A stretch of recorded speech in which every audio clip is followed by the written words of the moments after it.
मेरा नाम अशोक है। मैं एक मिडिल क्लास फैमिली से हूँ।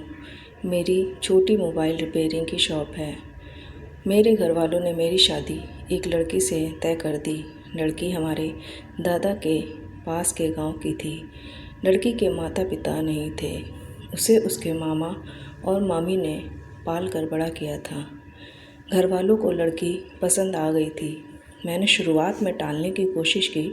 मुझे इस बात से थोड़ा ऐतराज़ था कि लड़की गांव की है, लेकिन मेरे घर वालों की आगे मेरी नहीं चली। मेरी शादी उसी से तय हो गई। शादी तय होने पर जब मैंने उससे बात की तो मुझे उसका स्वभाव पता चला। वो बहुत कम बोलती थी। जितना मैं पूछता बस हाँ या ना में जवाब देती। मैंने कई बार पूछा कि तुम इतना ही बोलती हो या मेरे सामने शर्मा रही हो। फिर उसकी तरफ से वही चुप्पी होती। उसके मामा और मामी भी कहते हैं कि हमारी लड़की बहुत सीधी और कम बोलती है। मुझे भी उसकी यह बात धीरे धीरे पसंद आने लगी। हमारी शादी करवा दी गई। शादी अच्छे से हो गई थी। शादी के बाद सुहाग रात का समय आ गया। मैं अब अपने जीवन की एक नई शुरुआत करने जा रहा था, जिसके लिए मेरे मन में कई विचार थे। इतने दिनों तक बात करने पर मैं उसका स्वभाव समझ गया था, इसलिए मैं जानता था कि मुझे क्या करना है। मैंने उससे पहले बातें की। वो अभी भी बस मेरी बातों का हाँ या ना में ही जवाब दे रही थी। काफ़ी समय से मैं उससे बात कर रहा था। मैंने उससे पूछा, मैं उसे पसंद हूँ? बस वो हाँ कहती। थोड़ी घबराई हुई लग रही थी। थोड़ी देर बाद उसे पसीना आने लगा। मैंने कहा, क्या हुआ, तुम ठीक तो हो? वो बोली, कुछ नहीं, थोड़ी घबराहट हो रही है। मैंने उसे कहा कि तुम आराम करो, बहुत थक गई होगी। शादी की दौड़ भाग में ठीक से नींद पूरी नहीं हो पाती है, इस कारण थकावट से ऐसा हो रहा होगा, मैंने सोचा। मैंने उसे यह कहकर कमरे की बत्ती बुझा दी और मैं भी बिस्तर पे लेट गया। मैंने उसका हाथ पकड़ा तो वो घबराहट के मारे कांपने लगी थी और पसीना तेज हो गया था। वो उठकर बिस्तर पे बैठ गई। मैंने कमरे की बत्ती ऑन की। उसकी हालत ख़राब थी। मैंने पूछा, क्या हुआ, कुछ दवाई लेकर आना है? उसके इस तरह से बर्ताव करने पर मैं भी थोड़ा डर गया था। कमरे में एक खिड़की थी, जिसको खोलने पर बाहर की रोड की लाइट हमारे कमरे में आती थी। वो खिड़की के पास हवा लेने को खड़ी हो गई। वो वहीं खड़ी रही। मुझे कहा कि आप सो जाओ, मैं ठीक हूँ। मैं थोड़ी देर बाद सो गया। सुबह जब मैं उठा तो वो कमरे में नहीं थी। वो घर का काम कर रही थी। उसकी तबीयत अब अच्छी ही लग रही थी, इसलिए मैंने फिर रात का जिक्र नहीं किया। अगली रात फिर से मैं कमरे में गया तो उसने पहले ही खिड़की को खोल रखा था। मैंने उससे पूछा, अब ठीक हो? उसने सिर्फ सर हिलाकर जवाब दिया। कमरे में आते ही उसका चेहरा बदलने लगता था। एक अजीब सी घबराहट उसके चेहरे पर आ जाती थी। उससे कुछ पूछता तो वो कहीं और ही देखती, कुछ ही सोचती रहती। उस रात भी मैंने कहा कि तुम्हारी तबीयत ठीक नहीं लग रही है, तुम आराम करो। मैंने फिर कमरे की बत्ती बुझाई और बेड की ओर आया तो उसने खिड़की खोल ली और उसके पास खड़ी हो गई। मैंने अब उसे कुछ नहीं कहा। मैं अपने बेड पर सो गया। मुझे अब लगने लगा कि सब कुछ ठीक नहीं है। कुछ बात है जो वह छुपा रही है। रात में घबराने वाली लड़की सुबह ठीक लगती थी। सुबह उसके चेहरे पर कोई घबराहट नहीं होती। शाम को 8 बजे मैं खाना खा रहा था।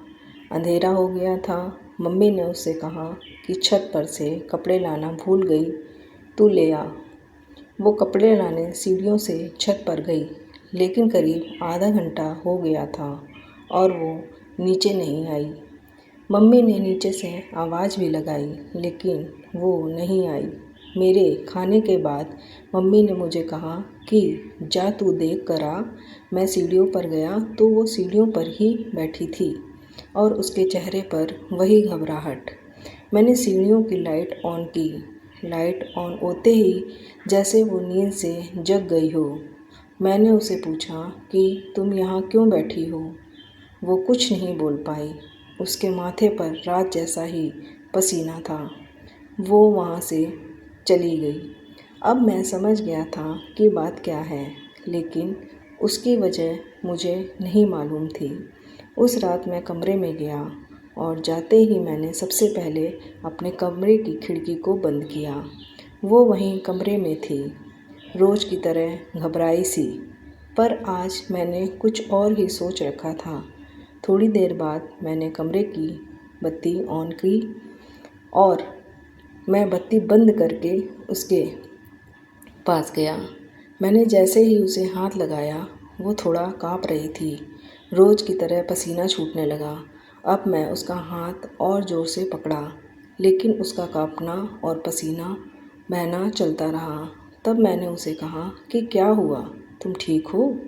वो अचानक बोली, मेरी तबीयत बिगड़ रही है। पानी। मैंने बत्ती चालू करके उसे पानी दिया। रोज़ रात की यही कहानी थी।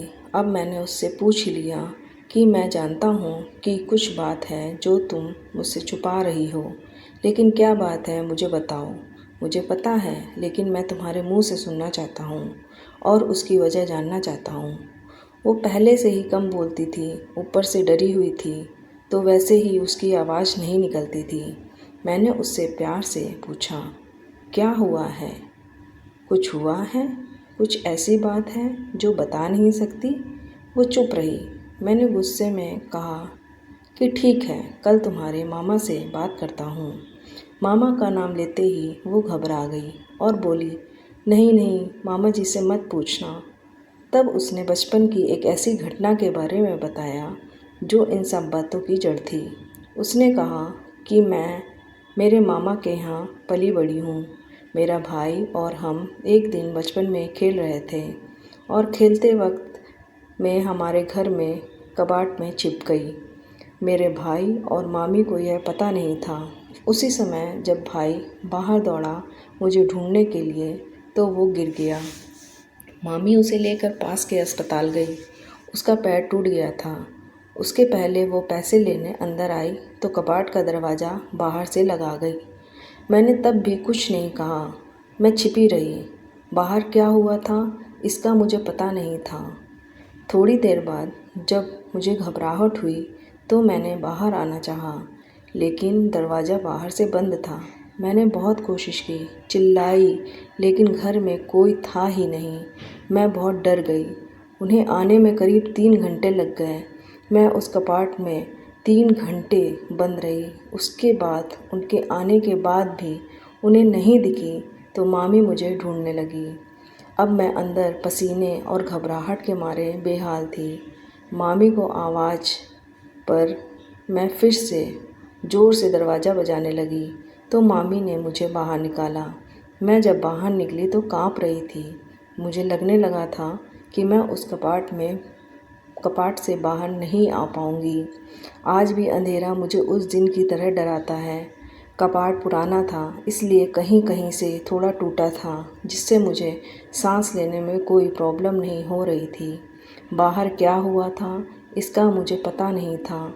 मैं जब बाहर आई तो मुझे पता चला कि मैं इतने समय तक अंदर क्यों बंद थी। उस दिन मुझे अंधेरे से डर लगने लगा। मुझे पसीना और घबराहट होने लगती थी। मामी ने यह बात मामा को नहीं बताई थी, नहीं तो वो मुझे और भाई दोनों को पीटते। मुझे नहीं पता कि अब यह कब तक मुझे परेशान करेगा, लेकिन मामी को यह पता है, इसलिए वो मेरा ध्यान रखती थी। यह सब सुनने के बाद मैंने कहा कि यह बात तुम्हें पहले ही बता सकती थी। मेरी पत्नी बहुत ही सीधी थी और घटना के बाद शायद वो और भी डर गई थी। उसे लग रहा था कि उसकी यह परेशानी मैं समझूंगा या नहीं। कहीं मैं इस बात का मुद्दा ना बना लूं कि शादी के पहले हमें नहीं बताया गया, इसलिए वो छुपा रही थी। मैंने उसे फिर बड़े प्यार से समझाया, कहा कि उस समय जो हुआ उससे तुम्हें बाहर निकलना होगा। तुम्हारे अंदर के डर से हम दोनों मिलकर लड़ेंगे। मुझे पता है यह सब बोलना आसान है, करना मुश्किल, लेकिन मुझे पता है तुम कर सकती हो। अब इस कमरे की बत्ती तब तक बंद नहीं होगी जब तक तुम उसे बंद ना करो, चाहे इसके लिए पूरी उम्र ही क्यों ना लग जाए।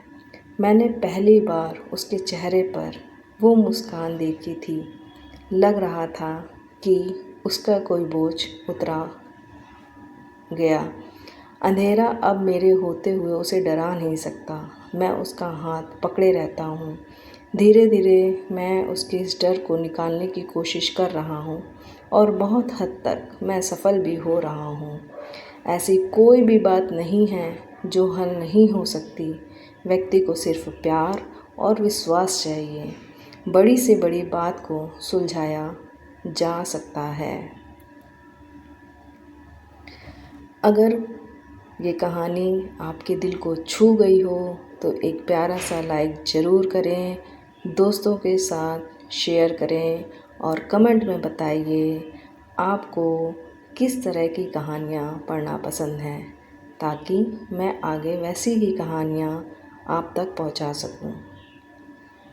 और मेरे चैनल को सब्सक्राइब करना मत भूलिएगा, कहानी पिटारा विद कल्पना, और बेल आइकन को प्रेस ज़रूर करिएगा ताकि मेरी अगली कहानी का नोटिफिकेशन आप तक पहले पहुँचे।